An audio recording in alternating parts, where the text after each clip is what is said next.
Friends and viewers, আমি স্মিতা। আমি আজকে এসেছি ধনু রাশি স্যাজিটেরিয়াসের একটা 15 ডেজ, যতদিন আগস্টে বাকি আছে সে কটা দিনের একটা প্রেডিকশন নিয়ে। ফার্স্টে বলি হেলথের কথা। তো স্যাজিটেরিয়াস ধনু রাশির মানুষরা অবশ্যই তোমাদের স্টমাক ইনফেকশন, পেট জাতীয় সমস্যা নিয়ে একটু সচেতন থেকো। সেটা স্টমাক ইনফেকশন হতে পারে, ডাইজেস্টিভ সিস্টেম হতে পারে, প্যানক্রিয়াস রিলেটেড ইস্যু হতে পারে, ইনফ্যাক্ট গলব্লাডার স্টোন বা অ্যাপেন্ডিসাইটিসেরও সমস্যা কিছু কিছু স্যাজিটেরিয়াসদের ক্ষেত্রে আসতে পারে। বয়স্ক মানুষজন স্যাজিটেরিয়াস হলে তাদের কিন্তু কাফ অ্যান্ড কোল্ডের সমস্যা হতে পারে এবং সাইনাস এবং মাথা ব্যথা জনিত প্রবলেম হতে পারে।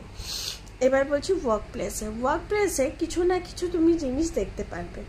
এই সময় ওয়ার্ক প্লেসে তোমার এগেনস্টে একটা রাজনীতি, একটা গসিপিং থাকবে, কিন্তু তুমি সেটাকে একদমই গুরুত্ব দেবে না বা পাত্তা দেবে না আমার কথা অনুযায়ী। সেকেন্ড থিং হচ্ছে, হয় তোমার ডিপার্টমেন্টাল চেঞ্জেস, নাহলে স্টেট চেঞ্জেস, নাহলে কান্ট্রি চেঞ্জেস, এরম কিছু জিনিসপত্র হবে কিছু কিছু স্যাজিটেরিয়াসদের ক্ষেত্রে। ইনসেন্টিভ আর্ন করতে পারো, কিছু প্রমোশন, কিছু মানিটারি গেইন তোমার অফিসে বা নিউ কোম্পানি থেকে প্রপোজাল, এই সব কটাই কিন্তু জব প্লেসে তোমার হতে পারে। বিজনেসের ক্ষেত্রে বলবো, এই সময় কিন্তু চোখ কান বন্ধ করে বিজনেসে ইনভেস্টমেন্ট করলে হবে না।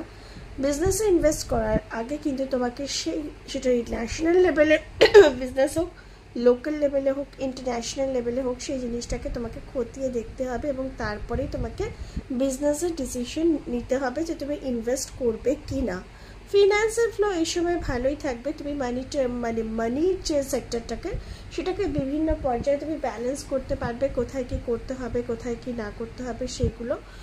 বাট ইনভেস্টমেন্টের ক্ষেত্রে অবশ্যই বলবো একটু ভেবেচিন্তে ইনভেস্টমেন্ট করবে, কোনো কনসালটেন্টকে দিয়ে কনসালটেশন নিয়ে তবে ইনভেস্টমেন্ট করবে। ছোটো ছোটো ক্ষেত্রে রিস্ক ফ্যাক্টর থাকতে পারে। ফ্যামিলি বা বন্ধু বান্ধবের সাথে এই সময় একটা মতানৈক্য থাকতে পারে, তাই জন্য ফ্যামিলির কথা অফিসের কথা ফ্যামিলিতে আনবে না বা বাইরের কথা ফ্যামিলিতে টেনে আনবে না। বিনা কোনো রিজনে কিন্তু ঝামেলা হঠাৎ করে শুরু হয়ে যেতে পারে।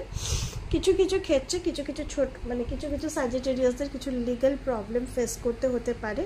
তাই জন্য আমি এই সময় একটা সাজেশন স্যাজিটেরিয়াসদের দেবো, যে কোনো পরিস্থিতিতে উত্তেজিত হবে না বা তোমার দ্বারা কোনো বাক্য বেরোয় যেটা কিনা কোনোভাবে তোমাকে ক্ষতি করে, সেটা করবে।